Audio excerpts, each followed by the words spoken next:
Hello Boris, comment ça va?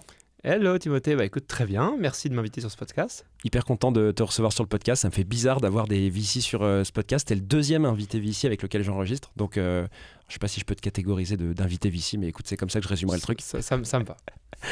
Comme je disais en intro, Boris, en tout cas ravi de t'accueillir et de pouvoir parler de produits et de VC avec toi, d'investissement avec toi. Ce que je disais en intro, c'est que toi tu es passé par du produit à un moment, un peu naturellement après avoir monté une boîte, 2 boîtes d'ailleurs. Comment ça s'est passé un peu cette transition? Je veux bien que tu nous racontes un petit peu comment ça se passe à l'époque, si tu reviens quelques années en arrière, et comment tu l'as vécu avec le recul. Bah oui, écoute, avec plaisir. Donc, moi, c'est vrai que le produit, c'est quelque chose qui m'a toujours attiré. Que ce soit du hardware, du software, voire essayer de penser un peu comme un objet était conçu. Souvent voir les défauts aussi, se dire ah mais attends, je l'aurais pensé comme ça, et essayer de comprendre pourquoi c'était comme ça. Donc toujours un peu cette notion de raisonnement qui est très très basique, très très bas niveau quelque part. Et après, quand j'ai découvert le monde des startups, ça s'est concrétisé sur le fait de dire ouais mais c'est génial, en fait on a des outils super agiles pour pouvoir construire des choses. Et finalement mon passé de un peu maths info dans lequel j'avais quand même pas mal programmé des trucs un peu geek, je m'étais dit bah en fait peut-être que je suis celui qui va construire le produit au sens de celui qui va développer. Et en fait très vite je me suis rendu compte que ce qui m'intéressait c'était de penser le produit, les fonctionnalités, la notion de proposition de valeur aussi, la notion de besoin utilisateur, que ça m'intéressait beaucoup plus que la réalisation technique. Et donc je ne savais pas ce que c'était. Et j'ai découvert un peu par hasard cette notion de product management. Ça devait être la première fois que j'ai entendu parler en 2008. Je me suis dit, ah, ça a l'air vachement bien, parce qu'il y avait project management. Le project management, je me rendais compte qu'en fait, c'était prendre en compte des délais, des ressources, des scopes. Et c'est important, mais ça ne me faisait pas vibrer. Je me suis dit, non, mais moi, ce qui m'intéresse, c'est pas d'être celui qui gère le projet, pas d'être celui qui implémente, mais entre les deux, et pas celui qui fait la UX, celui qui fait la user research. Et j'ai découvert comme ça cette zone de product. Quand j'ai lu la définition sur Wikipédia, j'ai dit ah mais ouais, c'est ça qui m'intéresse en fait. Et donc en fait après ça m'a passionné de penser ça. Et en fait si tu veux, je me suis rendu compte que j'adorais le product management, mais en fait assez rapidement je me suis intéressé via dans la deuxième startup que j'avais co-construite, à la notion de se dire comment on va au-delà sur le business. Et ça t'amène d'abord à la stratégie produit pour aller un peu plus loin, donc qui pose pas juste la question du produit, mais du marché que tu adresses, de comment penser le produit dans le temps, comment construire derrière un business, donc une notion de monétisation, de go-to-market, et comment le produit s'inscrivait autour. Mais là-dedans, je veux dire, mais le produit toujours au centre de tout ça dans ma réflexion. Et enfin, quand j'ai vu toutes les bêtises que j'avais fait dans mes startups, je me suis dit, mais en fait, c'est intéressant parce que le produit n'est vraiment qu'une composante, même si c'est une composante hyper importante de la construction d'un business quand c'est early, parce qu'on parle bien du product market fit, donc le produit au centre, mais il n'y a pas que ça. Je me suis dit, mais ce qui m'intéresse, c'est une vision plus holistique. Et c'est comme ça que petit à petit, je me suis intéressé à l'accompagnement de l'entrepreneur, et ensuite, un peu par le hasard, mais finalement assez naturellement, au VC très early stage. C'est marrant quand même cette transition, parce que tu t'as employé le mot geek. T'étais un geek de base? Tu te considérais comme étant un geek ou pas? Un petit peu, oui, mais un geek des maths. Un geek modéré. Ouais, mais pas un énorme geek, mais un peu geek quand même. Ok. Et parce que c'est fou, parce que si on réfléchit un peu en cliché, tu vois, on se dit pas que quelqu'un qui fait de l'investissement vient d'un passé geek. Enfin, moi, je les vois pas comme ça de base. La posture qu'il faut avoir, et tu vois, l'intérêt pour les... Parce que finalement, un intérêt assez généraliste, tu dois être très curieux. Les geeks, généralement, ils ont tendance à être très obsédés par quelque chose. C'est une qualité de dingue quand t'es entrepreneur. C'est vrai. Et c'est marrant ce passage d'arriver effectivement du produit, de l'entrepreneuriat, pardon, du produit, puis de l'accompagnement de start-up, vers le VC. T'arrives à savoir un peu comment t'as fait ces choix? Est-ce que ça s'est fait naturellement, ou est-ce que t'arrives à le penser maintenant et à te dire ok, mais je comprends en fait vis-à-vis de tel ou tel paramètre pourquoi j'en suis arrivé là? Ouais, c'est une question très intéressante. Je pense que il y a l'aléatoire, la chance, le hasard, et il y a aussi des choses que tu as en toi et que tu ne présentes pas. Moi, j'ai conscientisé rien de tout ça. Peut-être eu de l'intuition, mais j'ai l'impression qu'il y a eu beaucoup de bruit dans mon parcours. J'ai fait plein de choses différentes, mais en fait, c'est quand je retrace ce que j'ai fait, le parcours, je me dis, en fait, tout ça était déjà un peu là. Tu vois ce que je veux dire? Et quand je veux dire tout ça, c'est quoi? C'est que mon métier aujourd'hui, c'est un métier qui se nourrit beaucoup de l'humain, du relationnel, qui est un truc que j'ai toujours eu en moi, même si je ne l'ai pas beaucoup exprimé quand j'étais chercheur en maths info, pour être clair, mais qui me manquait justement. Donc ça s'exprimait par un manque plus que par la mise en pratique. J'ai toujours adoré accompagner les gens.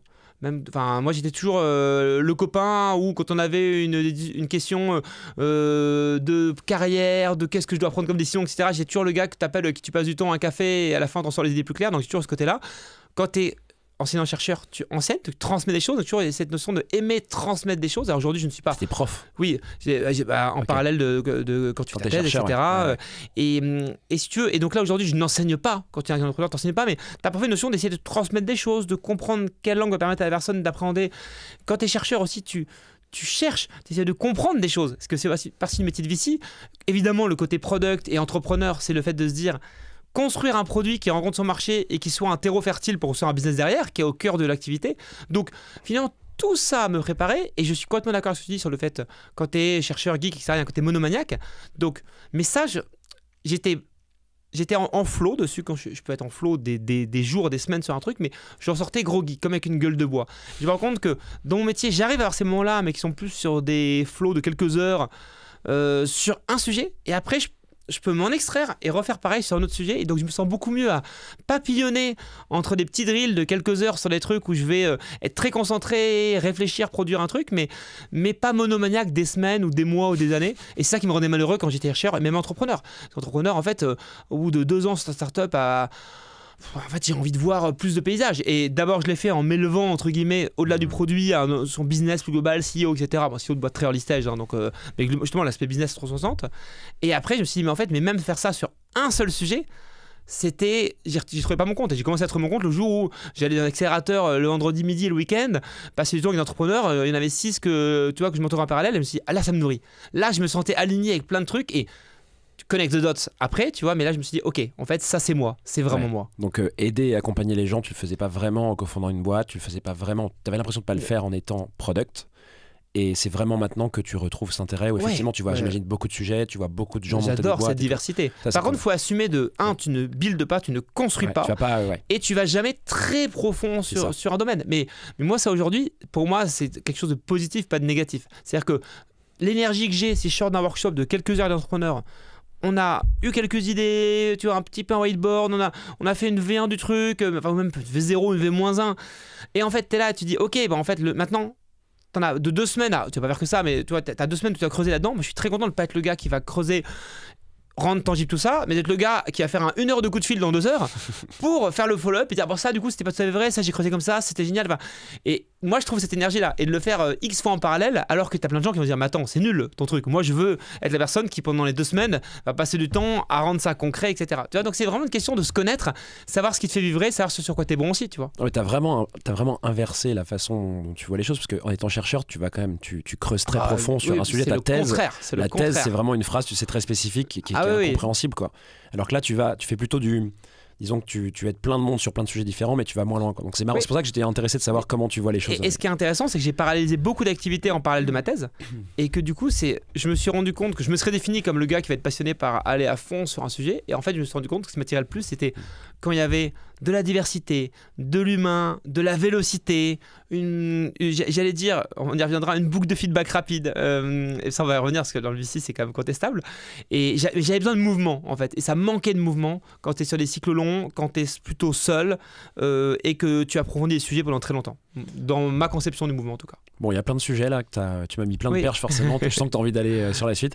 Tu nous racontes un peu là avec Partech, donc, ce que tu fais, t'en es où, peut-être des boîtes dans lesquelles tu as investi, des petits coups de cœur que tu as, tu vois, me raconter un peu ton actu, ton quotidien sur Partech, et après on va rentrer un peu dans le vif de tout ça, là, ce dont on a évoqué juste avant. Bien sûr. Donc, moi, chez Partech, je co-gère notre fonds d'amorçage. Donc, amorçage, c'est des startups très jeunes. Donc, ce qui est intéressant, c'est que les startups qui n'ont pas de product market fit, régulièrement pas de produit, parfois même pas vraiment d'équipe constituée où la co-founding team est en train de se construire. Il n'y a rien, quoi. Il n'y a pas grand-chose.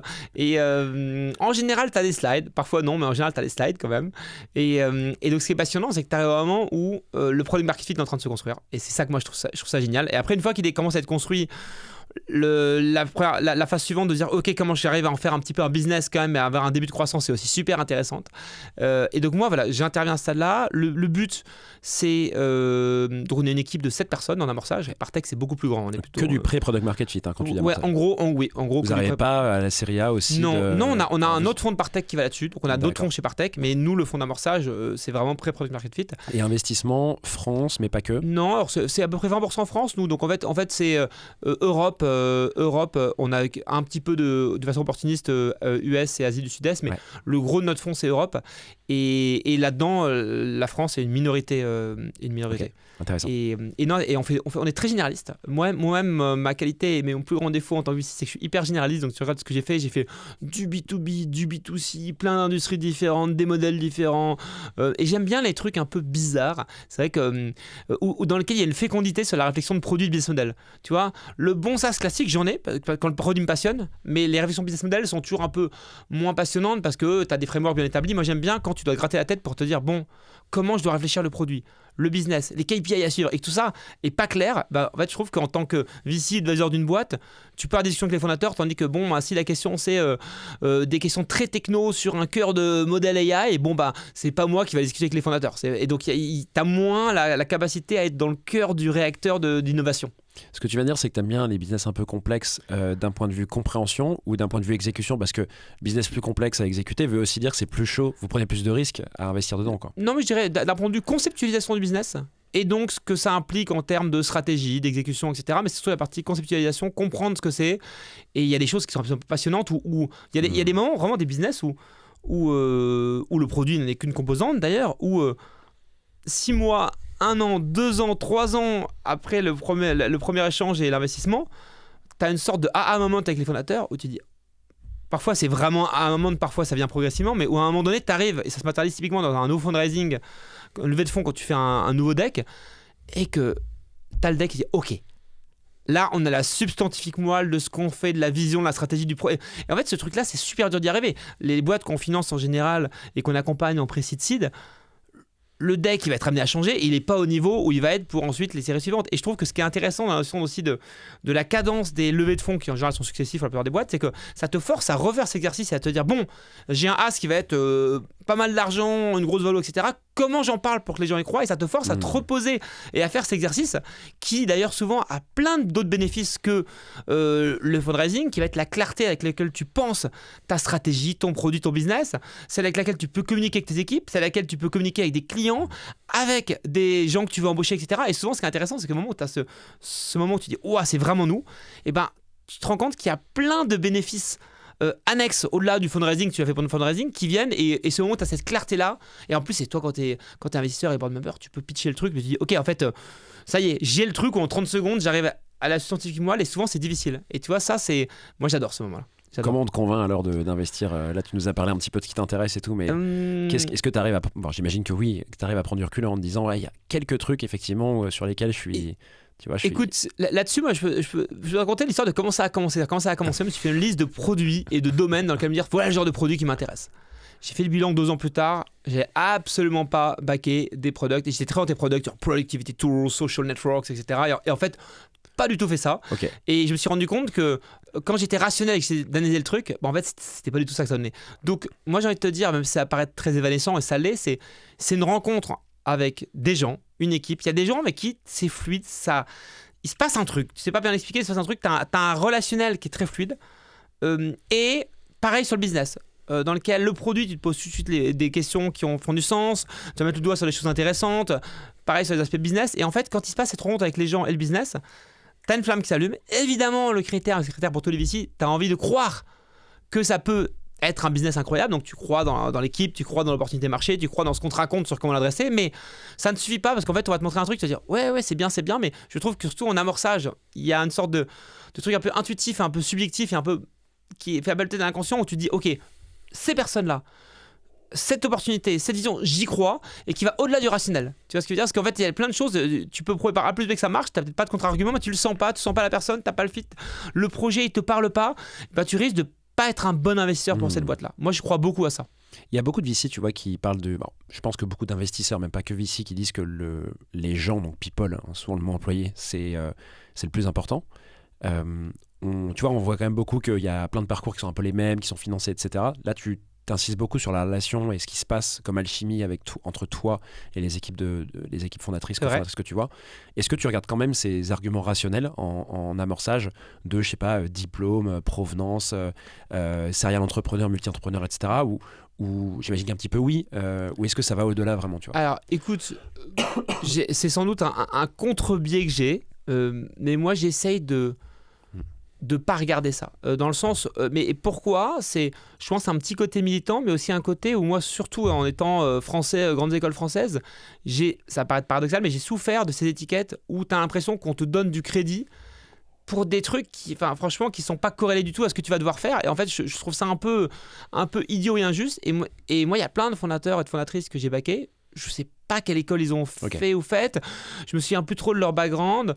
Au moment où tu investis, en général, tu regardes un peu, mais surtout ce qu'ils ont fait, plus que les écoles qu'ils ont faites, leur expérience pro. Mais donc non, écoute, on pourrait dire un peu cyniquement, je prends un malin plaisir à essayer de pas trop regarder ça et à se faire une opinion sur qui est la personne. Et par rapport à l'équipe, se dire l'équipe, c'est le critère numéro 1, mais pour moi l'équipe, elle s'analyse à l'aune d'un projet, d'une ambition, du type de produit que tu vas backer. Si tu veux builder un produit hyper AI, super deep tech, si tu veux faire une marketplace, si tu veux faire, tu vois, un truc qui est plus un truc de contenu ou un play très ops avec beaucoup de logistique, la bonne équipe pour ces différents plays là, ça va pas du tout être la même. Donc oui, je suis d'accord que les gens sont quand même le plus important de loin, mais je trouve que juste s'arrêter à ça, il n'y a pas un bon entrepreneur percé, tu vois. Enfin, je veux dire, tu prends un entrepreneur qui va travailler exceptionnel sur un business hyper ops dans lequel il faut être super bourrin, un peu agressif, tu vois, très méthodique, etc. C'est sans doute pas une personne qui fera une bonne personne pour faire un deal deep tech avec des cycles de R&D de 4 ans. Bah, tu vois, c'est pareil, c'est un peu les deux extrêmes, mais donc moi je nuance un peu ça en se disant, oui, l'équipe elle s'évalue à l'aune d'un projet, donc.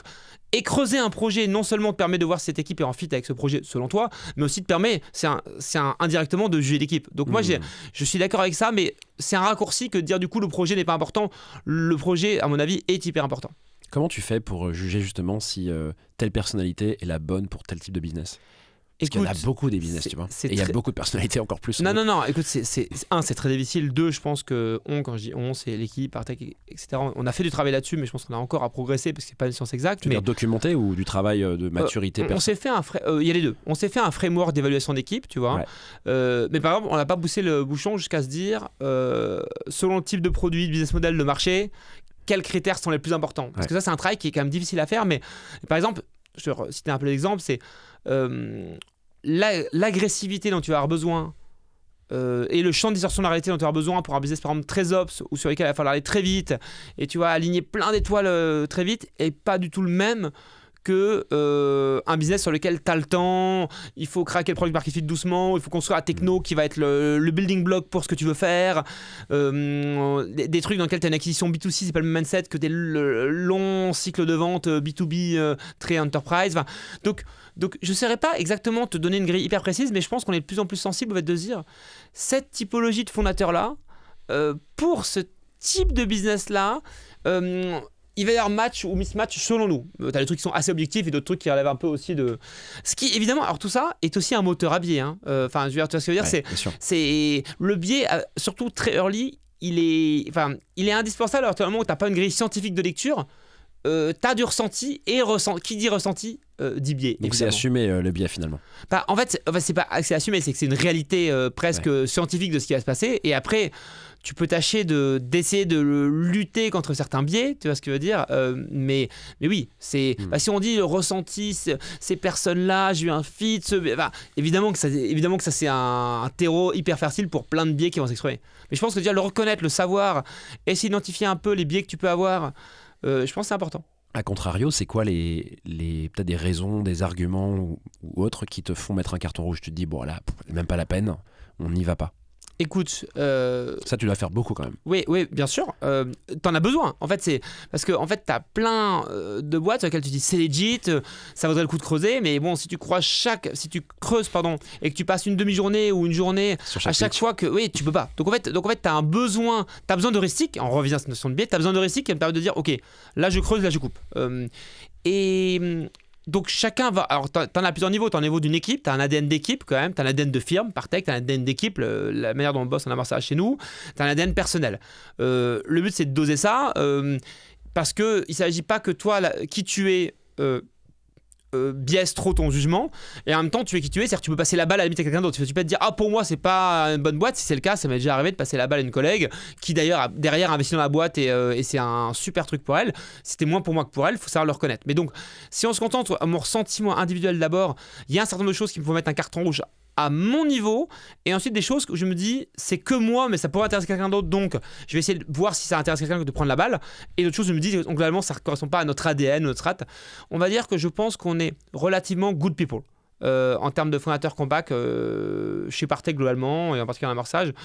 On n'est pas trop assholes, super arrogant, tu vois, très agressifs, mal alpha, qui vont un peu tout défoncer. C'est moins, je pense pas avancer en disant que c'est moins l'ADN de Partech. En tout cas, c'est clairement pas le mien, et c'est pas l'ADN de l'amorçage non plus. Donc c'est un vrai biais qu'on a. Je dis pas ça.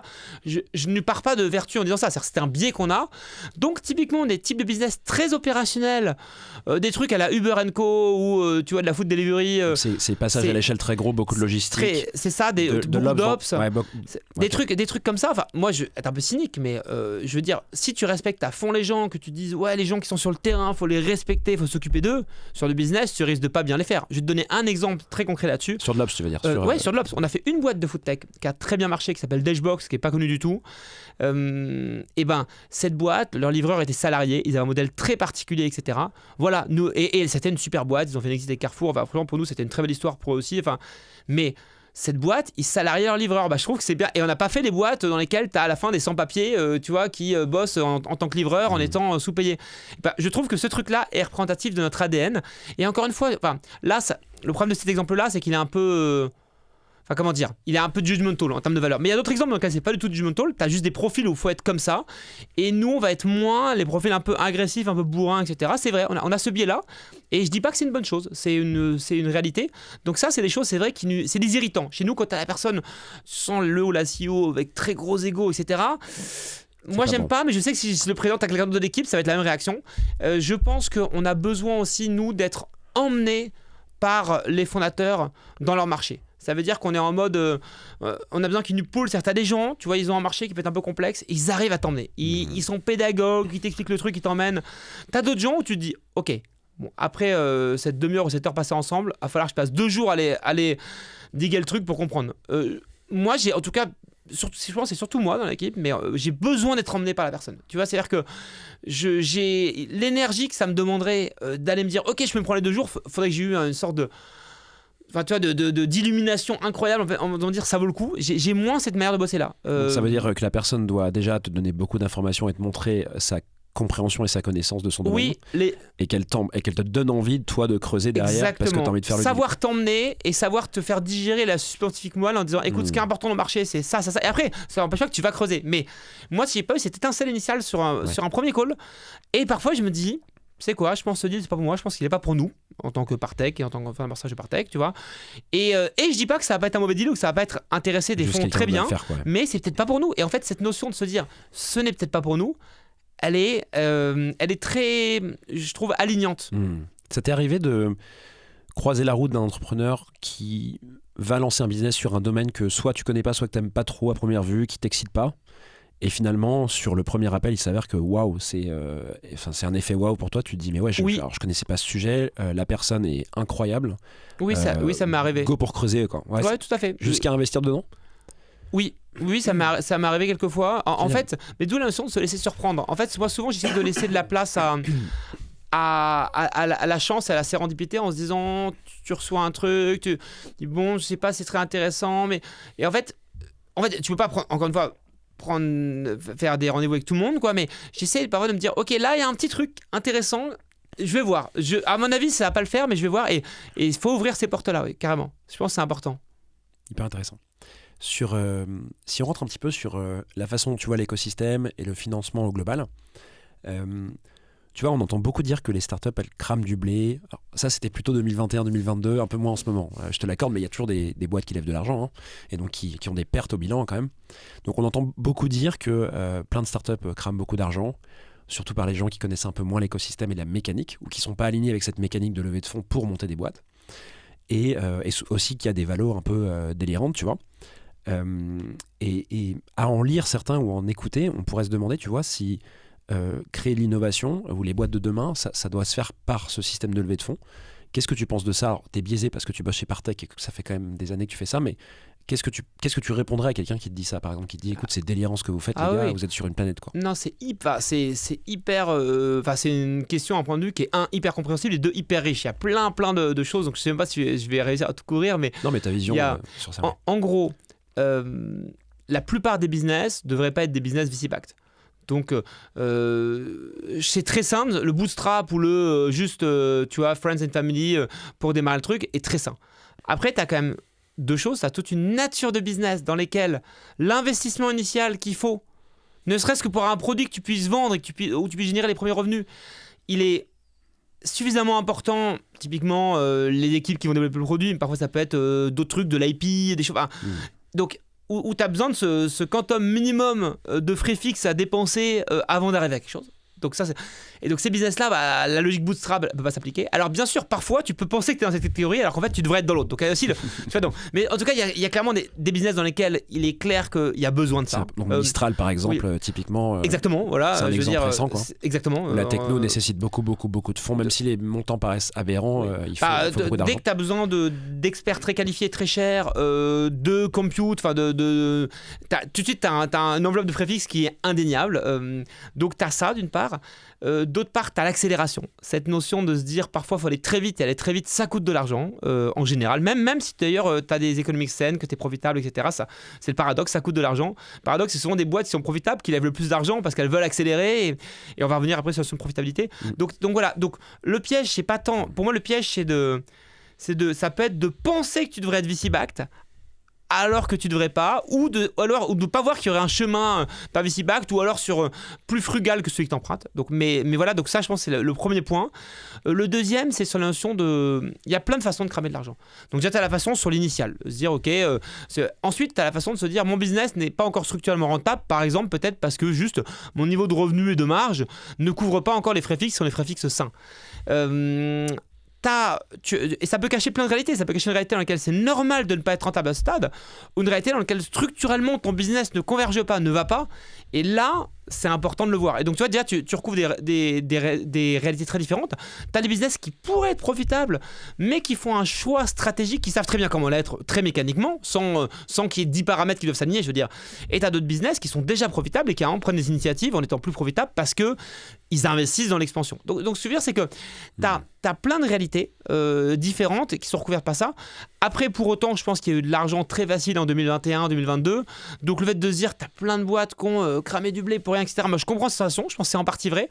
Mais aussi, une autre réalité, c'est que, et sur l'aspect plus écosystémique, on va dire, c'est que le VC, c'est une machine à quoi ? C'est une machine à investir plein d'argent et donc cramer plein d'argent pour faire émerger quelques champions. La réalité, c'est ça. Et donc, à la fin, si on regarde sociétalement, je pense que l'écosystème VC global, c'est pas la question qui est intéressante, c'est pas le pourcentage de startups qui réussissent ou les perfs des fonds, etc. Si tu regardes le rôle sociétal, c'est le rôle des VC, c'est pas faire de l'argent pour l'LP. C'est quoi pour toi ? C'est donc des investisseurs dans les fonds. C'est de créer un écosystème, notamment de financement et d'accompagnement, qui fasse émerger des leaders technologiques. Si tu regardes, à mon avis, qu'est-ce qui est stratégique pour l'Europe, est-ce que c'est que tu aies des fonds de VC qui performent et des LP qui aient fait des bons multiples ? Ça, c'est une nécessité et un byproduct. Non, ce qui est stratégique, c'est de se dire, est-ce que demain, on aura des leaders, on parle d'AI européens. Et le VC, pour moi, est contributeur de ça. Et donc, à ce titre-là, si de temps en temps, tu as une boîte incroyable, tu fais un Nvidia comme ça en France ou en Europe, ça aura valu le coup des dizaines de milliers ou centaines de milliers de boîtes qui n'ont pas donné ça. Tu vois, donc, ce qui est difficile, c'est pas un métier de médiane. C'est même pas un métier d'average. Alors, ça dépend quand tu vois les choses. C'est un métier de top 0,01%. Et donc, les raisonnements naturels que tu peux avoir, c'est comme, souvent, ils sont de vrai ou raison. Si je veux avoir raison dans le VC qui aura le plus raison du monde statistiquement, c'est le VC en précide, en amorçage, qui va dire non, c'est nul, ça marchera jamais, ça marchera. Là, si je fais ça, je suis sûr de battre n'importe quel VC en pourcentage. Sauf qu'évidemment, je vais avoir dit non aussi de temps en temps à la future boîte incroyable de sa décennie. Et donc celui qui aurait raison, c'est celui qui aura dit oui à celle-là, pas celui qui aura dit non à toutes les autres. Évidemment. Tu vois ce que je veux dire ?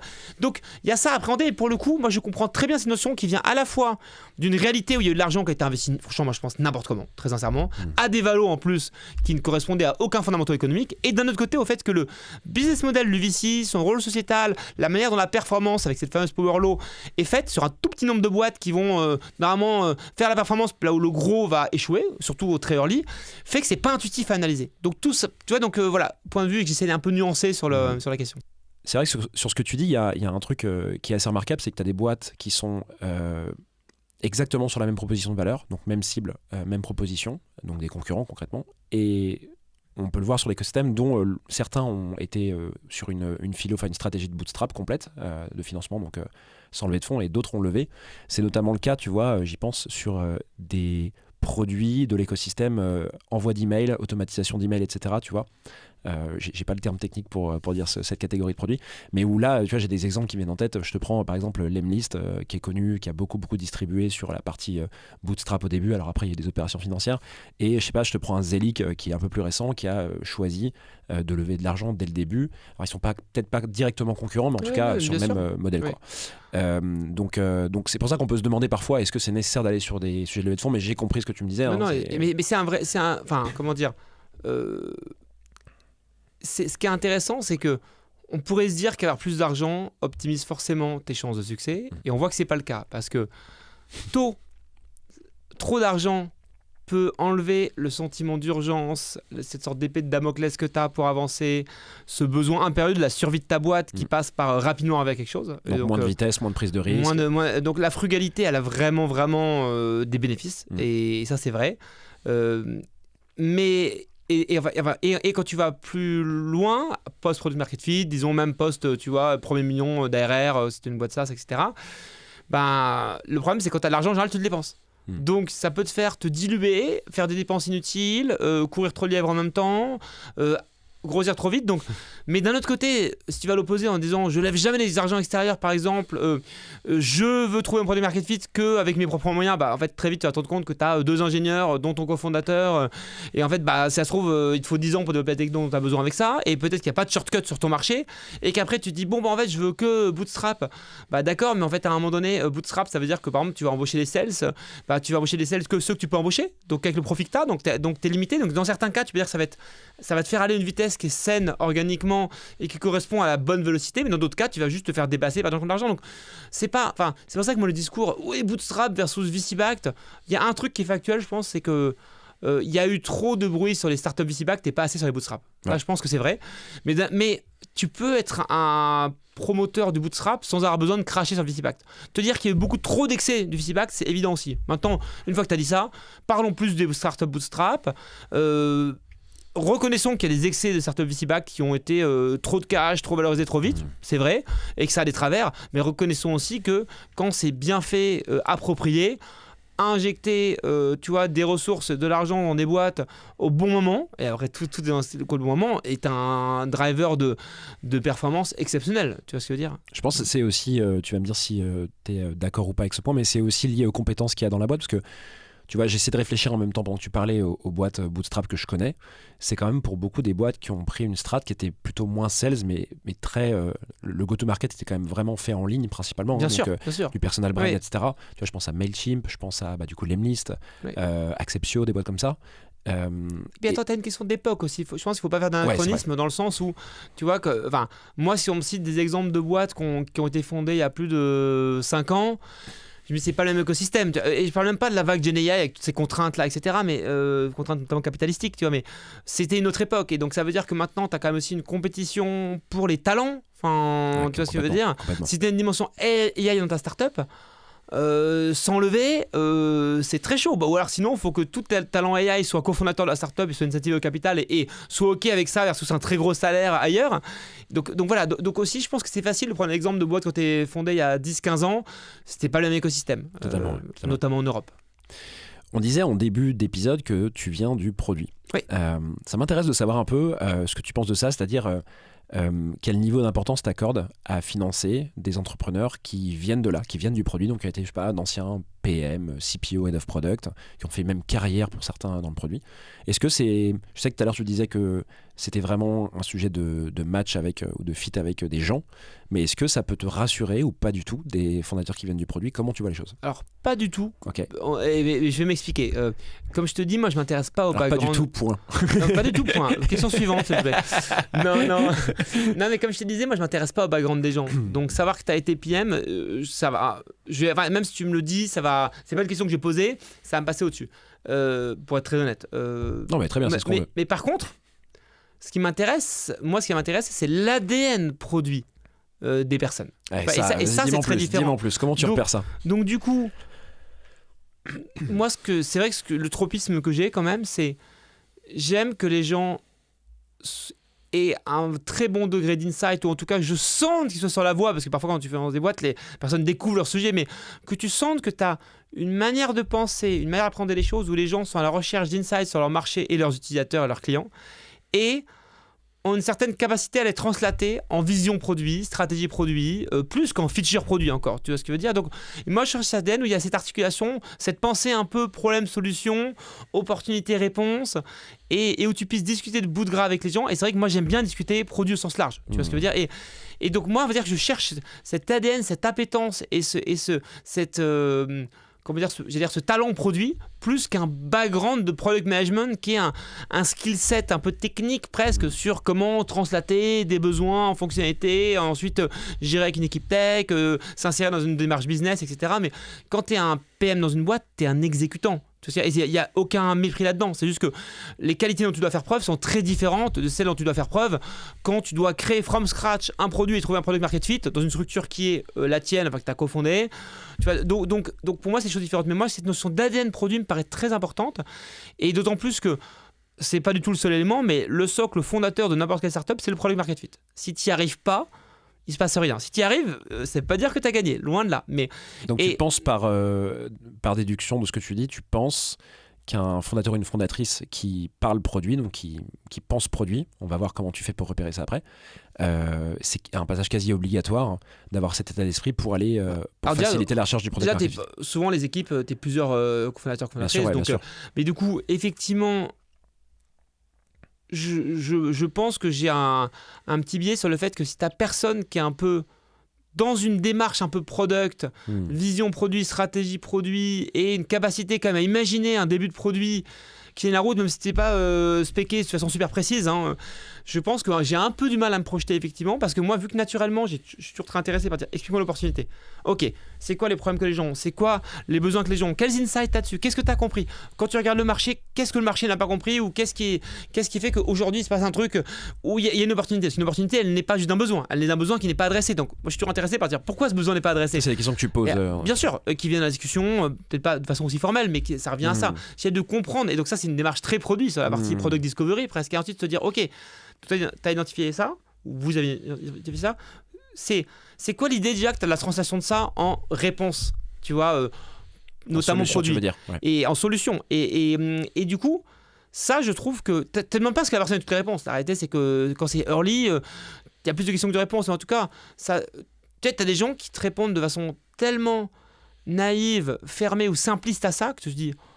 Voilà, je retrouve pas moi ce que je ressens être comme la subtilité, la curiosité, la démarche et l'appétence à se dire ok, cette personne va être une tête chercheuse qui va trouver un truc. Tu vois, c'est ça dont tu as besoin. Et au début, le produit joue un rôle important.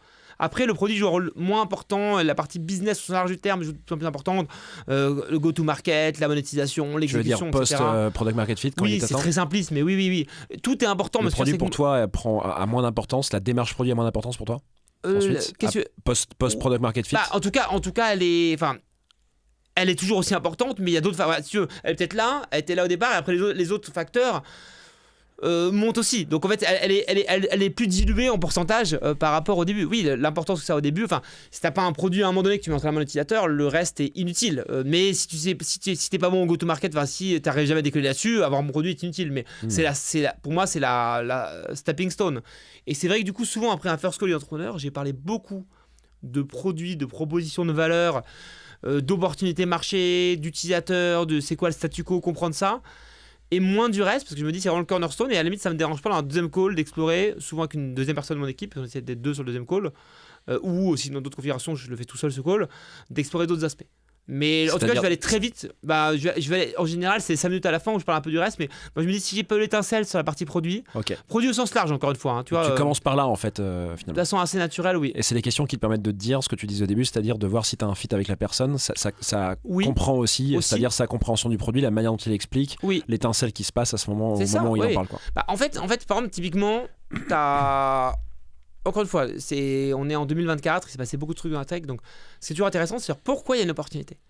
Et donc en fait, pour moi, une démarche produit, c'est aussi la question de s'être posée, c'est pourquoi, est-ce que le problème ou l'opportunité ou le marché est nouveau? Si oui, pourquoi et comment tu le contextualises? Et s'il ne l'est pas, quels insights tu as? Tu vois, on est 7 milliards sur Terre maintenant. Moi je me dis, quelle arrogance de te dire qu'en fait, tu penses avoir vu un truc que personne n'a vu. Enfin, le statut de base, c'est un... Tout le monde a eu l'idée. C'est ça, un cynisme bienveillant qui est de se dire pourquoi tu penses que tu pourrais faire quelque chose. Quelle arrogance. Et donc du coup, tu as envie d'avoir une réponse à cette question, de se dire, mais en fait, voilà la démarche intellectuelle qui fait que je pense qu'il y a une opportunité. Et voilà pourquoi je pense que des éléments un peu uniques de réponse à cette opportunité, cette réponse ne peut pas être que produit, mais le produit est un cornerstone, parce qu'à un moment donné, ça veut dire que tu vas arriver... Tu vas demander à des gens de consacrer de la ressource, du temps, du risque si jamais ton produit n'est pas au niveau, de l'argent, etc. pour utiliser ton produit. Et donc moi, ça m'intéresse toujours de savoir pourquoi tu penses que tu as ton mot à dire là-dessus. Hyper clair. Tu parlais tout à l'heure, tu as utilisé des vocabulaires qui étaient strat produit, vision produit, donc qui sont des vocabulaires clairement d'équipe produit, tu vois. Et moi, à titre perso, je vois beaucoup de fondateurs et de fondatrices qui ne parlent pas de ces sujets-là parce que soit ça ne les concerne pas, soit c'est des vocabulaires qu'ils ne connaissent pas. Tu l'as utilisé parce que sans doute tu es ancien product toi, mais est-ce que juste tu cherches à ce que les fondateurs utilisent ce jargon et te parlent vraiment de leur vision et de la strat à mettre en place pour aller chercher cette vision, ou juste ils le manifestent différemment et tu sens en fait ce que c'est la vision et ce que c'est la strat chez eux? Non, c'est plutôt le deuxième sur ce qui compte, c'est pas le vocabulaire, en tout cas de mon point de vue, c'est la démarche. Et par exemple, effectivement, dans une roadmap, ce qui va être intéressant, dans une roadmap, tu as naturellement une roadmap qui est très orientée business. Ça veut dire de se dire on veut notre MVP là, on veut nos premiers millions d'ARR là, ou les premiers X milliers ou centaines de milliers d'utilisateurs ici, prochain fundraising là. Et moi, ce qui est intéressant, c'est de dire est-ce qu'on peut parler de qu'est-ce que tu imagines aujourd'hui comme trajectoire pour y arriver? C'est quoi les enjeux qu'il y a derrière? Qu'est-ce que tu vois, c'est avec quoi tes enjeux par exemple? Et d'un point de vue produit, à ton avis, c'est quoi les gros trucs à craquer? Et donc d'avoir une roadmap produit qui soit pas une roadmap produit très technique, mais qui soit plus une roadmap produit presque un peu business, de dire c'est quoi les enjeux? Donc là on rentre sur l'aspect plus stratégique, tu vois ce que je veux dire? C'est quoi les hypothèses que tu as envie de valider? Enfin, toutes ces choses-là qui pour moi sont les plus importantes. En gros, quelque part, c'est comment tu vois ta road to product market fit. Tu vois ce que je veux dire? Et ça me paraît beaucoup plus important que des projections financières qui sont nécessaires pour, ne serait-ce que pour sizer ton tour de financement, pour se dire combien je dois lever, mais qui sont fantaisistes dans tous les cas. Alors, et dont, si tu veux, l'élaboration ne va pas être très actionnable. Ce qui est intéressant, c'est que même si ta trajectoire vers le product market fit avec les hypothèses, les milestones est fantaisiste, elle est actionnable dans le sens où tu vas te benchmarker par rapport à ça et te dire ok, en fait je dois évoluer. Et je pensais, en fait, par exemple, j'avais une hypothèse sur le fait que c'était cette typologie d'utilisateur qui allait réagir.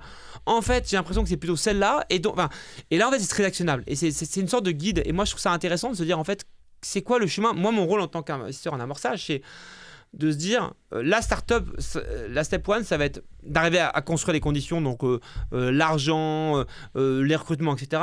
Et step 0, après c'est la step 1, c'est avoir un produit, une pensée produit et une réalisation produit qui t'amène à un moment où tu dis ok, je suis à peu près product market fit. Et ensuite, la step d'après, ça va être commencer à ce que les chiffres décollent. Tu vois, c'est essentiel, cette étape de product market fit. Enfin, de penser le chemin de product market fit, elle est essentielle. Et par contre, je la trouve assez peu productisable. C'est-à-dire que souvent les gens me disent c'est quoi? Est-ce que du coup tu as des conseils de méthode? Franchement, je dis pas qu'il n'y en a pas. Moi, en tout cas, clairement, je ne l'ai pas du tout. Et que par contre, mon travail, c'est de m'assurer que les entrepreneurs se posent les bonnes questions sur le sujet et de les challenger sur les réponses qu'ils y apportent. D'essayer de faire en sorte qu'il n'y ait pas le blind spot, qu'ils ne se mentent pas, que quand il y a 6 mois, ils te disaient ça et tu te disais non, tu me dis ça, pourquoi? Et parfois, la réponse, c'est qu'en fait, ils ont une très bonne raison d'avoir switché. Parfois, ils s'en étaient même pas rendu compte et ça les fait réfléchir. Parfois, ils se bullshit un peu eux-mêmes, pas toi, ils se bullshit eux-mêmes et en fait, tu essaies de pousser un peu pour les mettre face à la contradiction. Et moi, je trouve que c'est une partie absolument essentielle du travail d'accompagnement en amorçage, quoi. Est-ce que justement tu rentres dans l'opérationnel, c'est-à-dire tu leur demandes un peu de comment ils itèrent, comment ils font pour arriver à ce PMF d'un point de vue opérationnel? Est-ce que ça t'intéresse ça? Non, alors parfois je me pose la question de savoir si je devrais le faire plus. Ouais. Mais parce que tu pourrais dire je mets du cash. Oui. Bon, il y a des. Je veux dire, c'est quand même au pifomètre un entrepreneur qui a en plus jamais levé d'argent avant. Oui. Est-ce qu'il l'investit bien? Est-ce qu'il le crame pas en fait? Mais ça c'est pas forcément lié à l'opérationnel, mais si tu veux. Quand même. Mais à la manière dont tu opères, ça peut être lié au recrutement que tu fais, à comment tu dépenses ton argent, mais je veux dire, je vais pas être derrière, je vais pas aller reviewer les outcomes du product manager. Non, c'est pas la logique. Mais si tu veux, en plus, il y a une autre chose qui est plus importante, c'est que tu as envie de backer des entrepreneurs et des entrepreneuses où tu dis qu'il n'y a pas besoin de ça. Moi, j'ai envie de me dire qu'il y a des gens où on a besoin de parler stratégie, tactique, vision, planning, décision, etc. Mais que si je dois rentrer faire une review du produit, je l'ai fait sur les premières années de VC. Okay. Et guess what? Quand je l'ai fait et que c'était nécessaire, et j'ai une de boîte avec laquelle j'ai énormément bossé et j'ai pris un plaisir de dingue avec les entrepreneurs, c'était génial. Opérationnellement, mais c'est mes meilleures expériences de VC. Mes meilleurs souvenirs, c'est celle-là. Tu vois, j'ai des boîtes en tête là. Mais qu'est-ce que ça voulait dire? Je venais compenser un manque. Okay. Et donc, je vais même te dire un truc, une histoire assez marrante là-dessus. Il y avait un entrepreneur, j'adorais l'entrepreneur, j'adorais le sujet. Vraiment, c'était génial. Et j'avais trop envie de bosser sur ce sujet avec la personne, etc. Et moi, je sentais que je pouvais beaucoup lui apporter. Et lui, il sentait que je pouvais beaucoup lui apporter. Et je lui ai dit, écoute, en fait, j'ai un problème, c'est que je sens que je vais trop t'apporter. Et maintenant, j'ai la maturité de me dire que c'est un problème. Dans quel sens trop t'apporter? Il a trop besoin de moi, trop me solliciter. On commençait déjà à faire la dépendance. Non, c'est même pas. Non, parce que ça, à la limite. Non, mais c'est plus de dire, c'est la traduction d'un manque et d'une faiblesse qui n'est pas normale. Okay. Et en fait, t'as l'ego de te dire ouais, ça va être trop cool, je vais m'éclater. Ouais. L'égoïsme de dire je vais m'éclater, l'ego de te dire ouais, je vais servir à quelque chose, mais trop servir à quelque chose, c'est mauvais signe. Et donc, pour la petite histoire, cette personne, je lui ai dit non. Comment on s'entendait super bien sur le call après, je lui ai dit du coup, tu peux me dire un peu qui t'as comme term sheet. Il avait term sheet de top USVC dans Sequoia. Ouais. J'ai eu le FOMO de ma vie. Ouais, en me disant mais en fait parce que le deal je pense que je pouvais le faire, je pouvais être dans le syndicat tellement on s'entendait bien, etc. Et à la fin la boîte d'ailleurs malheureusement n'a pas fonctionné. T'avais pas investi dedans en fait? Non, on n'avait pas investi dedans. Il y avait de l'interaction assez proche, oui, t'aimais la personne. Et du coup après comme je lui ai dit non, je lui ai dit du coup dis-moi un peu qui est sur la table juste pour discuter parce que on s'entend bien, t'es sympa, etc. Et il m'a donné des noms de fonds VC, tu vois, à faire pâlir. Et finalement ça, pour autant malheureusement la boîte n'a pas fonctionné. Mais ce que je veux dire c'est que pour moi c'est une bonne raison. Si je sens que je peux trop apporter et que l'entrepreneur aurait envie que je m'implique trop dans l'opérationnel, pour moi c'est un signal de dire attention, la personne a trop de besoins, c'est-à-dire qu'il y a un manque quelque part. Et donc soit tu sens que tu sais très bien pourquoi, que tu vas pouvoir compenser rapidement ce manque par une bonne embauche, etc. Mais donc non, moi ça revient à ce que j'ai dit tout à l'heure, j'ai envie de la personne qui fait le workshop de quelques heures et de se dire, mais je sais qu'en fait avec cette impulsion-là, ce petit step back, ce petit apport d'expérience, tu vois, ce petit truc, je sais que la personne va en faire bon usage. Et tu vois, si je me dis, alors maintenant il va falloir qu'on se prenne 2 jours pour aller dans le dur, ce que je suis en train de dire, c'est soit je me fais plaisir et c'est pas bien, soit la personne a besoin et c'est pas bien non plus. Tu vois, donc, c'est intéressant ce que tu dis. Mon travail, c'est de créer les conditions pour que la personne n'ait pas besoin de ça. Ouais, tu me fais réfléchir parce qu'il y a beaucoup de fonds, alors apparemment pas trop en France, visiblement, mais peut-être plutôt outre-Atlantique, tu vas me dire, tu sais mieux que moi, qui mettent en place et qui utilisent ce système d'operating partners, donc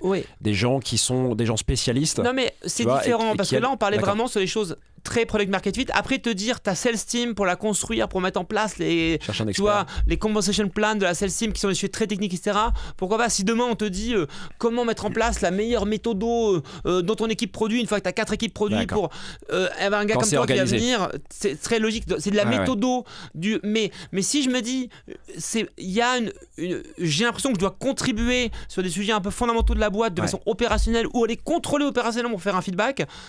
Je dis pas que j'ai raison, moi je te dis la manière dont je raisonne, je me dis aïe, c'est pas mon rôle, c'est plus de les aider à mettre le doigt dessus et à compenser, pas d'aller compenser. Je suis pas un cofondateur. Et moi à la base je me voyais un peu trop comme un cofondateur. C'est un peu dangereux en fait, même pour vous, parce que vous investissez et toi tu vas amener tu vas influencer sur la recherche de ce PMF. Si ça fonctionne pas, en plus tu peux derrière imaginer que le fondeur te dise écoute, c'est sympa, mais oui, alors en plus c'est drôle parce que d'un point de vue, alors j'y connais pas grand chose à ça, je devrais, mais quand t'es board member, t'as des notions de tu peux être responsable si t'as trop influencé le businit, ou si t'as conflit d'intérêt, mais un peu je sais pas comment ça s'appelle, mais en tout cas, bon bref, même d'un point de vue légal, tu peux te mettre dans. Ouais. Non, mais au-delà de ça, au-delà de ce sujet-là, c'était juste de se dire, si moi je considère que j'ai un rôle à jouer dans le product market fit qui va au-delà de les aider à se poser les bonnes questions et changer leurs réponses, et moi des fois avoir un insight que j'apporte, ou une connexion que j'apporte avec une personne, ou une histoire à raconter, ou essayer de leur transmettre une idée. Parfois il y a des choses, je leur dis, attends, je pense que là, il faut que la personne pense à ça. Soit elle fait une erreur là-dessus, soit ça pourrait l'aider.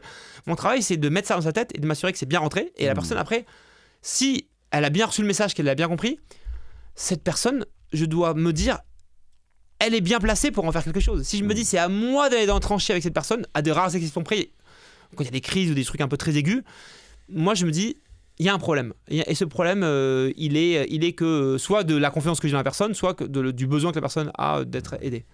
Voilà. Après, donc, encore une fois, il n'y a pas d'exception, mais c'est le mindset. Donc non, je ne vais pas dans les tranchées. Je l'ai fait, j'ai adoré le faire. Ça a créé des relations incroyables avec les entrepreneurs. Mais déjà, ça me prenait beaucoup de temps. Et ensuite, et ça m'a beaucoup forgé. Pour le coup, ça m'a beaucoup forgé. C'est bien de savoir le faire. C'est bien de pouvoir montrer à des gens, dire, s'il faut à un moment descendre dans les tranchées, je peux être là. Pas sur tous les sujets, hein. Mais c'est pas mon travail, c'est pas mon rôle. J'ai lu, je crois, un article récemment qui disait que il y a beaucoup d'investisseurs américains qui regardaient, à nouveau je parle des US parce que je connais moins bien bizarrement ce qui se fait en France, je sais pas pourquoi, il y a un biais peut-être là-dessus, donc qui disait que c'était hyper intéressant pour certains fonds d'investir quand dans l'équipe cofondatrice, souvent un trio du coup, tu as quelqu'un qui prend le rôle de CEO, quelqu'un de CTO, donc ça c'est assez classique, quelqu'un de CPO également.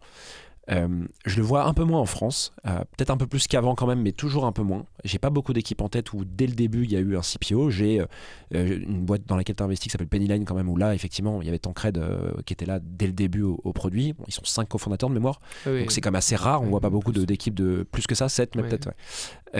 Je sais plus, c'était 5 avant je crois sur Price Match et ils sont 7. Ils sont 6 ou 7 là. Ouais, ils sont nombreux, bref. C'est pas un setup super typique. C'est un setup qui est atypique, ouais. Qu'est-ce que tu penses de ça toi, pareil? Est-ce que c'est un truc que tu regardes? Donc là on n'est plus du tout sur est-ce que la personne t'inspire ou pas, c'est plutôt comment est faite l'équipe. Alors j'ai pas besoin que ça s'incarne sur enfin moi encore une fois moi je pense pas, et à titre personnel je ne recherche pas le fait que ça s'incarne dans une personne qui est le titre de CPO, et je pense effectivement très souvent c'est joué par le CEO, mais je pense que c'est important que ça s'incarne dans une personne, effectivement une personne qui est plus cette casquette produit où tu dis ça va être un peu alors, et d'ailleurs c'est surcompliqué ces notions-là, mais le product market fit, c'est quand même, je pense, beaucoup le rôle du CEO, mais il n'y a pas qu'une dimension produit dans le product market fit, parce que là, il y a une vision business un peu plus globale, une opportunité qui est... ça dépend ce que tu mets derrière CPO, tu vois. Mais pour moi, l'engin de product market fit, c'est quand même très souvent le CEO. Et quand tu as des produits un peu fat, notamment, tu peux imaginer que tu as une personne différente qui est en charge de la delivery, de penser et de délivrer le bon produit, tu vois, qui peut être différent du rôle de product market fit, tu vois. Mais non, donc j'ai pas de gros sujets là-dessus. Par contre, moi effectivement, si dans l'équipe je sens pas d'ADN produit au global, indépendamment de la façon dont ça s'incarne, moi c'est vrai que j'ai tendance à moins fitter avec ça, et après t'as aussi des business, on a des business un peu plus exotiques dans lesquels t'as pas vraiment de produit, dans lesquels le produit est le business lui-même avec des process, etc. Tout à fait, ouais. Mais bon, à un moment donné, t'as toujours une pensée. Moi, je crois que t'as toujours une pensée produit à avoir. Tu vois ce que je veux dire? Même si ça se manifeste pas par un produit un peu tangible comme un logiciel ou un hardware, je pense que moi je crois que c'est important la pensée produit. Même dans le service? Oui, même dans le service, même dans les ops, je pense que c'est important la pensée produit. Je suis d'accord avec toi, ça intéresse pas les gens mon opinion, mais faisant du service, je trouve ça super cool d'avoir quelqu'un qui pense un peu le service en produit. C'est ça. Service market fit. À un moment donné, c'est quelque chose que tu délivres une valeur à un client, tu poses la question de comment tu la délivres, c'est qui les clients, c'est quoi leurs besoins, comment tu y réponds. Enfin, donc je pense qu'il y a quand même, évidemment il y a des différences, mais je pense qu'il y a quand même des points communs. Ouais. On va aller je vais te poser une question sur un terrain qui est peut-être un petit peu moins le tien, mais ravi de voir comment tu vois ça, parce que tu as aussi bossé chez Viadeo il y a longtemps, donc peut-être que tu as une opinion sur les boîtes plus grosses. Tu vois, j'ai beaucoup d'échos d'équipes produits et tech qui me disent, dans des boîtes de plus de 200 personnes, qui me disent notre CEO il a encore vachement le nez dans le produit. Je dis pas forcément que les décisions viennent de lui, c'est-à-dire que c'est pas top-down, non, c'est pas forcément ça, c'est plutôt il est encore vachement dans le détail du produit, etc. Il nous demande encore de faire des rituels avec lui toutes les semaines, etc. Qu'est-ce que tu penses intuitivement de ça, toi? Est-ce que tu penses que c'est bien, ou que plutôt un CEO sur une boîte product pure, il doit encore être là? Alors là, je vais te répondre effectivement assez intuitivement. J'ai l'impression que ça se corrèle quand même assez fort avec des choses négatives qui peuvent être de deux ordres. On revient un peu à ce que je disais tout à l'heure sur le rôle du VC, à l'incapacité à avoir créé une équipe à un niveau suffisant pour ne plus avoir besoin de faire ça, ou la capacité à lâcher prise et à lâcher le contrôle.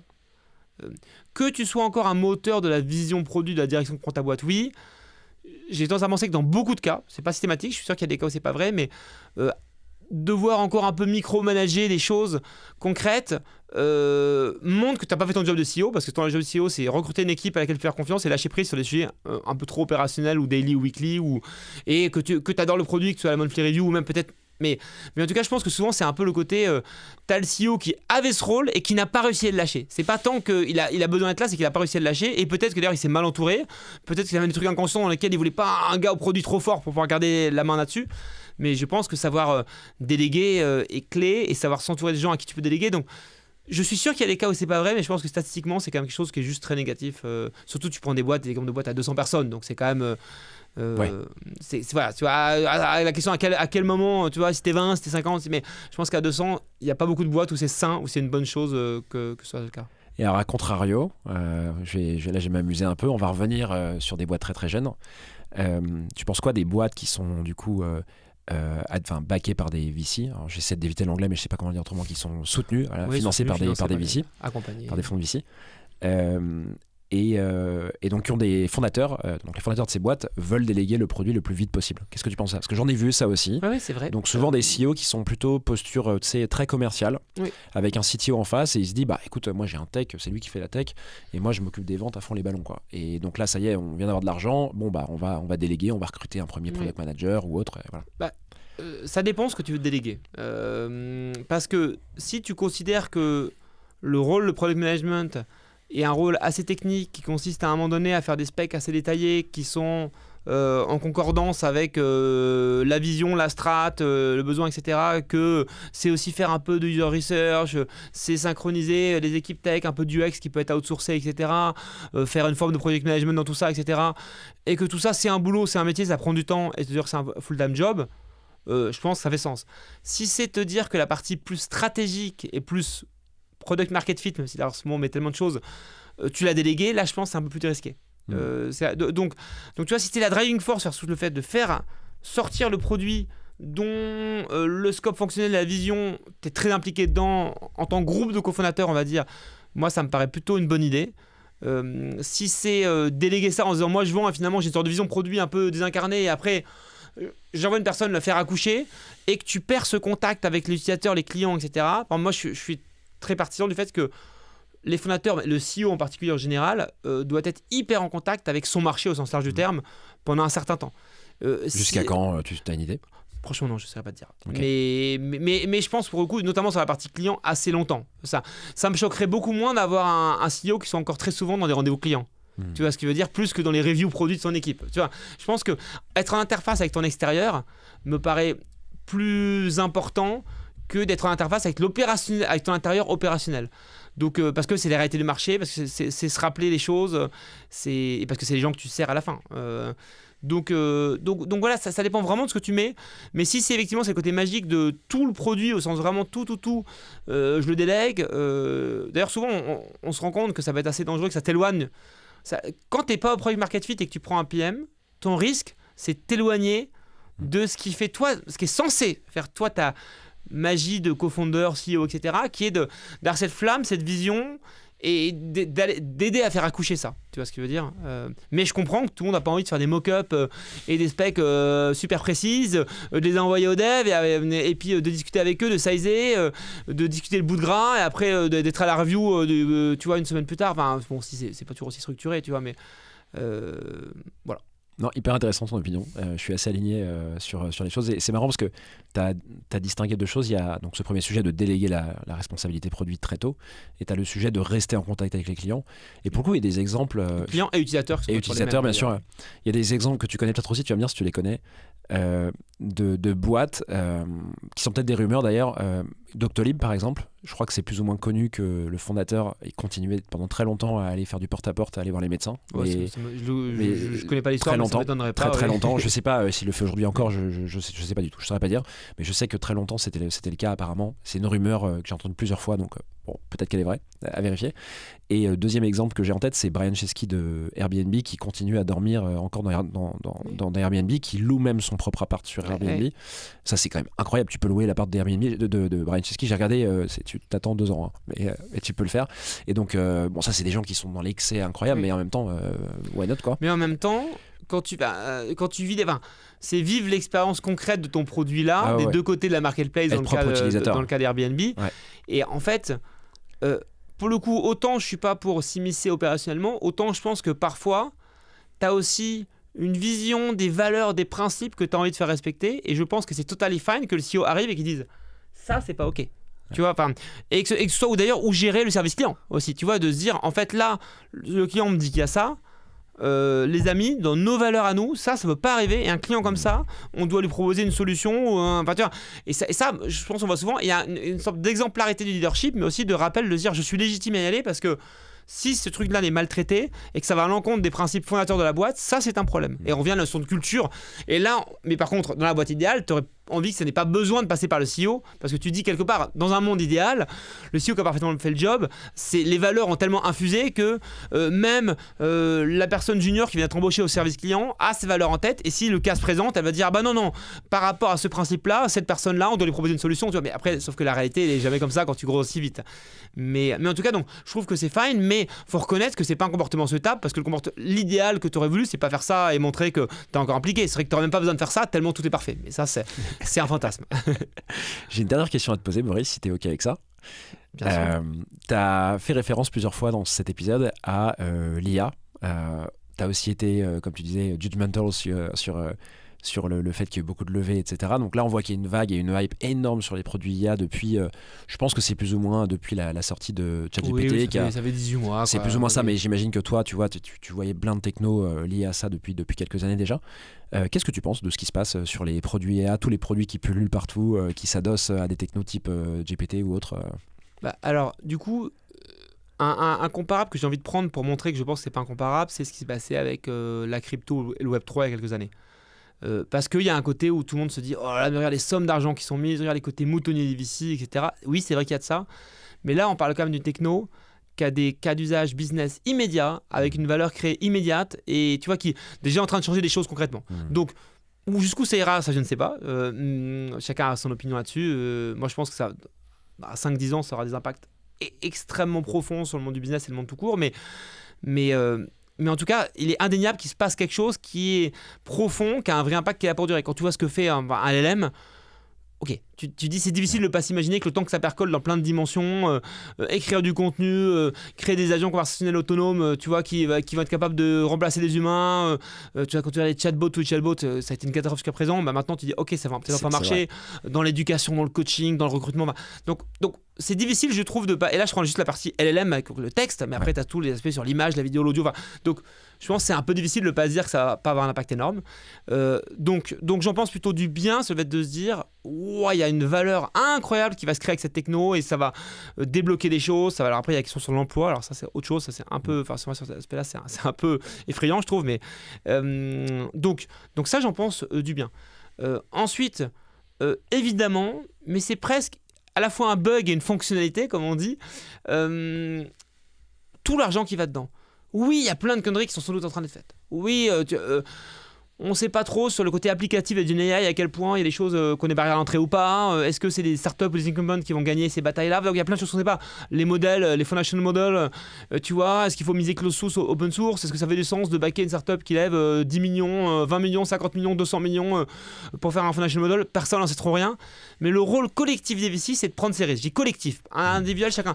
Et donc le fait qu'il y ait plein d'argent de VC qui soit injecté là-dedans, ça, de même que pareil sur les choses liées au climat, à l'énergie, etc., je trouve ça sain. Après, savoir est-ce qu'il y a beaucoup de conneries qui vont être faites? Oui. La question, c'est est-ce que là-dedans, il va y avoir des géants qui vont émerger et qui vont changer beaucoup de choses dans la tech, dans le business, etc. Sans doute que oui. Donc, moi, je le vois d'un œil plutôt positif. Donc, au niveau macro. Au niveau plus micro, évidemment qu'il y a un hype, donc c'est n'importe quoi. Donc tu as des fondateurs qui ont des bons pédigrés qui vont se lancer en n'ayant pas trop d'idées et qui lèvent beaucoup d'argent facilement. Alors que est-ce que c'est justifié? Non, franchement, je pense pas. Tu as beaucoup de VC qui ont beaucoup de FOMO, de fear of missing out, qui très facilement vont très vite mettre une term sheet avec beaucoup d'argent et des grosses valos à des équipes un peu stylées. Donc oui, il se passe ça, mais c'est un peu le jeu. C'est des excès sur lesquels nous, c'est moins notre ADN, très sincèrement, chez Partech. Mais vous faites pas beaucoup d'IA non, on adore l'IA, mais c'est plus qu'on a du mal à faire des trucs un peu crazy. Tu vois ce que je veux dire, à se dire, on a toujours un peu un côté un peu discipliné. On sait faire des trucs un peu dingues parfois, mais on a plus de mal que d'autres en se disant, à un moment donné, quand tu vois les boîtes qui se revendent 50 millions, 100 millions, 200 millions, tu te rappelles que c'est dur. Donc, quand c'est ta valeur d'entrée au tout départ, oui, il faut croire vraiment que l'outcome ajustée du risque, elle peut être massive, tu vois. Donc, et tu peux facilement avoir un discours super bullish, ballsy, très optimiste en disant ouais, mais de toute façon la prochaine décacorne, oui tu peux. Après la réalité c'est que c'est comme des objets qui sont rares, donc après chacun, il n'y a pas de raison de tort, chacun a sa sensibilité, une sensibilité plutôt assez disciplinée, un peu conservatrice. On sait sortir un peu de ça parfois, mais c'est pas notre mode par défaut, on va dire ça. Mais je veux dire, j'ai pas de jugement, je me dis heureusement qu'il y a des gens qui se pensent pas comme ça, qui pensent différemment et qui vont être beaucoup plus agressifs, tu vois. Et donc non, je trouve que j'en pense plutôt du bien, mais comme tout mouvement, il va y avoir des conneries, il va y avoir des gens qui sont attirés par la fame, par l'argent, par tu vois, des mauvaises raisons quelque part. Mais de tout ce mouvement-là, je pense il va y avoir des histoires incroyables qui vont s'écrire, et finalement, tout cet écosystème-là, pour moi, il est là pour construire ces histoires incroyables et on verra. Mais donc non, j'en pense plutôt du bien, mais voilà, mais le hype il y a les mauvais côtés du hype, c'est un peu comme c'est les deux revers de la médaille. Donc je pense que juste, et c'est pour ça que moi j'aime bien la nuance, tu vois, et juste regarder le côté pile en se disant oh c'est incroyable et tout est positif. Bah non, t'as plein de conneries qui vont être faites, t'as des talents qui sont hyper difficiles à choper, t'as des emplois qui vont être détruits. Les traducteurs, j'ai un article sur les traducteurs là tout à l'heure, c'est la cata, c'est horrible, tu vois. Donc voilà, ça tu peux pas ne pas t'en émouvoir, et je pense que le content marketing c'est pas mal non plus, tu vois. Donc mais tu vois, mais d'un autre côté, juste se dire oh regarde les VC c'est tous des abrutis, ils sont moutonniers, puis entrepreneurs, regarde ils lèvent des dizaines de millions avec rien, et puis regarde d'ailleurs bon pour l'instant l'AI elle a pas changé nos vies, etc. Je pense que c'est très court-termiste et une vision très très locale du truc. Donc je pense que voilà, il y a du vrai dans les deux. Cette réalité elle est protéiforme, mais moi je pense quand même que on est à l'aube d'une évolution assez extraordinaire qui va forcément avoir un impact profond sur le business. Et après, chacun doit trouver sa place et sa thèse là-dedans, surtout en tant que VC, mais aussi entrepreneur, et aussi en tant que freelance, salarié, etc. Parce que tout le monde va être touché par ça d'une manière ou d'une autre, ça c'est sûr. Merci pour ton opinion transparente et tout ce que tu nous as livré, Boris, sur cet épisode. C'était trop cool de t'accueillir. Merci encore. Ça a été parler de produits. Écoute, super. On n'a pas été trop technique dans le produit, donc ça va. T'as quand même placé des petits keywords et tout. Non, mais t'aurais pu aller dans des trucs un peu deep où je suis là. Attends, ça fait 10 ans, sois sympa. Non, pas d'intérêt. Bon, écoute, Wire quoi.